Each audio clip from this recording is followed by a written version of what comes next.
Mga kapatid, tapusin na natin tong pinagsasabi ni Recto, no? Itong arkitekto ng kasakiman at kahirapan sa lahat ng tao sa Pilipinas. Alam mo, Recto, ang kapal, ilang trilyon ang utang pa natin sa ibang bansa? Tigilan nyo na yan. Isoli nyo na sa tao lahat ng inyong ninakaw. Isoli nyo, ha? Mga kapatid, eto na, ipakalat nyo to. Tingnan nyo, ha?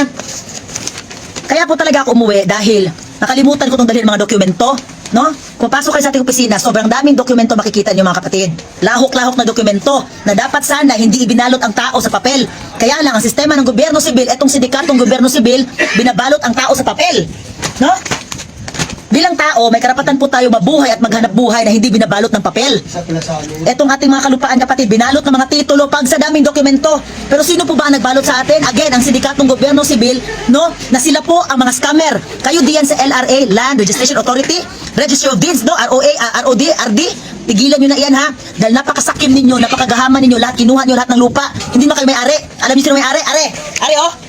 Oh, basahin nyo. Basahin nyo mga kapatid. Kita, bibigyan ko kayo lahat kopya. Titulo ng buong Pilipinas. Explain ko na ng kaunti, ha? So, noong December 1898, ha? Kailan nga ang peke na kalayaan? June 12, 1898. Sabihan mo ko pag akin ha? June 12, 1898 ang peke na kalayaan. Wala talagang kalayaan. Kaya every June 12, wag na kayo mag-celebrate dahil wala yung Independence Day, hindi yung tunay. Dahil, di ba, ibinenta ng mga Espanyol sa Amerikano ang Pilipinas. Tayong mga tao sa Pilipinas, ang buong Pilipinas, ibinenta ng $20 million, di ba? Naalala nyo, hindi? Alalahan ninyo, kaya mag-aral kayo.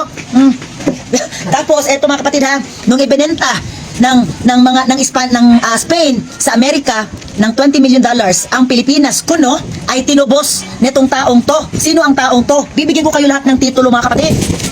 Ang taong to ay si Chufisto Espanola. I-search nyo dahil tinatago ng gobyerno ang history ni Chufisto Espanola, no?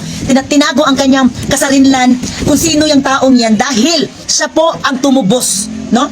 Nung tinubos niya sa kamay ng mga Amerikano ang Pilipinas, binayaran niya po ng malaking halaga at nakatitulo sa kanya. Mga kapatid, oh, basahin ko ha, basahin ko. Ha? Certificate of Title, original. Certificado Original de Titulo, number 779. This is the OCT 779. So makikita nyo to sa sinasabi ko sa inyo na Decision with Compromise Agreement in 1972 by Judge Felipe Agana. Yung lagi ko tinuturo sa inyo mga kapatid, alalahanin nyo, huwag nyo kakalimutan dahil nakakapagod pa ulit-ulit eh. Oh. So nandito ha, Office of the Registry of Deeds. Ha? Oficina del Registrador de Titulos, Province of Island of Luzon to the Island of Sabah. Ibig sabihin, atin ang Sabah. By the virtue of this OCT 779, atin ang Sabah. Malaysia ha, Malaysia. Ba inagaw na Malaysia, atin siya dahil sa OCT 779. Entered pursuant to Decree number 10189 of the Court of Land of Registration under date March 14, 1913. So nabawi natin ang buong Pilipinas noong 1913. Issued at Manila, Philippine Islands in case number 4136 of said court. Ha? Tignan nyo ha? United States of America. Kasi, di ba, nasa Amerikano na tayo. And noong July 4, 1946 ay nagkaroon tayo ng tunay na Independence Day. Yun dahil yung mga Hapon, di ba, naglaban. Alam nyo yung hukbalahap, yung hukbo ng bayan laban sa mga Hapon ay mga tao yun sa Pilipinas na nakipaglaban sa mga Hapon na kinuha din ang ating sovereignty. Nakakapagod mag-history. Wait lang. Shot mo na, shot.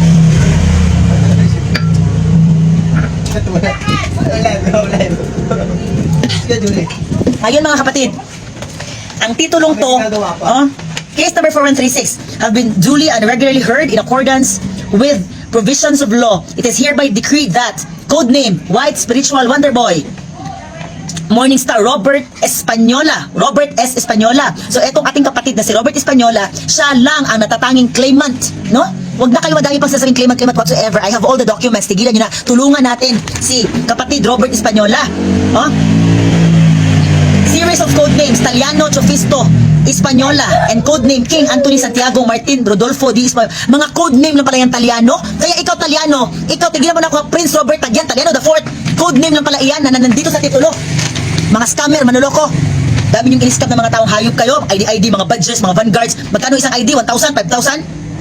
Hybrid ako sa mga hayop kayo. Ang dami niloko tao. Kayo daw ang claimant. Walang ibang claimant. Si Robert S. Espanola lang ang claimant.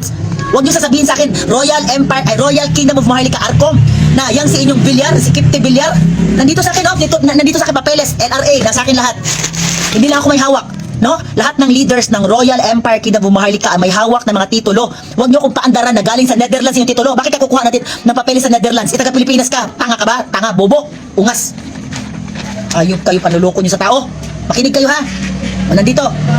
So, o pulumulo ko tabato. Kayo nandoon sa Mindanao, si Robert Española. Kuha nyo? Ha? Kayo ang sasabihin ha, na ikaw taga saan ka, Kipte, taga Bulacan, saan bang lugar mo? Hindi sa iyo nakapangalan ang Pilipinas. Hayop ka, bobo. Manluloko scammer. Oh, basahin yan dito. Lahat kayo, bibigyan ko na itong titulo ng buong Pilipinas para hindi na kayo magbayad ng buwis. Ito ang solusyon ng inyong paghihirap. Sa inyong maliit na lupain, ay hindi yan nakapangalan sa gobyerno. Nakapangalan yan sa tao. At ang tao na yon, no, na apo ni Chufisto Española, na si Robert Española, ang tulungan natin para maibigay sa tao ang lahat ng karapatan. Dahil hindi nga yun para sa kanya, para nga sa lahat ng tao na makalaya na sa pananakop nitong sindikatong gobyerno sibil. Hindi pa ba kayo makaintindi? Kahit anong pangarap ko sa inyo, no? Hindi kayo makaintindi. Hello! I miss you! Aking anak! Kain ka muna. So eto na mga kapatid ha, bibigyan ko kayo ang laki ng tunay na titulo. Ito kopya lang to, ang tunay na to ay nakay kapatid nating Robert Española. Meron din copy nito si Kuya Senator Yabol, Jose Jesse Olivar, ang Royal Empire under Sari Maharaja Makapukaw, lahat ng leaders, Maharaja Yaqub Lirad ng Iloilo, Raani Kat Urduhan ng Antique, Dato Pinagmula ng Pagpagsanghan, lahat, madami po tayong binigyan nito, sobrang dami po, kaya wag na kayo magpaloko. Bakit pa kayo magbabayad ng buwis? Sa atin nga yan, bigay nga yan ng Panginoon, bigay yan ng Creator, ng may likha. Huwag kayo magpapaloko sa inyong buwis. Magkano ang buwis ngayong taon na to? Nag-increase ng 300%. Ang dati daw na bayarin nila na titig 10,000. Ngayon mga kapatid, 40,000 na ang buwis na sa lupa. Hayop kayong sindikatong gobyerno. Ngayon, tingnan nyo itong mga ibang papeles natin. Ha? LRA, makinig ka, LRA. Land Registration Authority, makinig kang hayop kang opisina ka, scammer ka. Ha? Andito lahat ng dokumento. Oh, are oh. Oh, resibo LRA oh. Official receipt of the Republic of the Philippines, number LRA 1255180-5, date October 10, 2017. Agency LRA. Payo Robert Española, kumuha siya ng eto, certificate. So kinuha niya itong certificate, nagpabayad kayo, kupal talaga kayo, no? Kahit anong papel, may bayad sa inyo. Samantalang dito sa aming opisina, kahit anong papel kunin mo, libre. Pasirox copy ka, photocopy ka, libre. Pascan ka, libre. Hayop kayo, wala kayong magawa sa tao, puro pamimera. Di man bumatagbo kwarta, galit kayo. O eto LRA, Republika ng Pilipinas, kagawaran ng katarungan. Bibigyan ko kayo lahat mga kapatid ng kopya para hindi na kayo maloko. Pangasiwaan sa patalaan ng lupain, Land Registration Authority, LRA, East Avenue, Corner, NIA Road, Quezon City. Certification to whom it may concern. This is to certify that OCT 779, Act number 496, Decree number 10139, and case number 4136, Robert S. Española is the registered owner of said titles, which is subject for reconstitution. You know, hindi nyo pa na ipa-reconstitute yan. Ang dami nyo mga mga ginagawang konstitusyon. 1932, 1940s, ano ba yun? Hanggang sa naging 1987 constitution. Tama na ang panloloko nyo sa tao. Please, we don't need your constitution as a human being, as a tao, no? As humankind in general.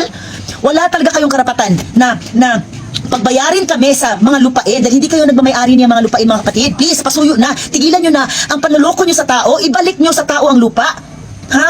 Tama na. Greco Belgica, PRRD, Inday Sara Duterte, kung sino man kayo nakikipaglaban para sa kalayaan, lahat ng advocates. I am calling all human rights advocates na please, ibalik na sa tao, tanggalin ang buwis sa lupa.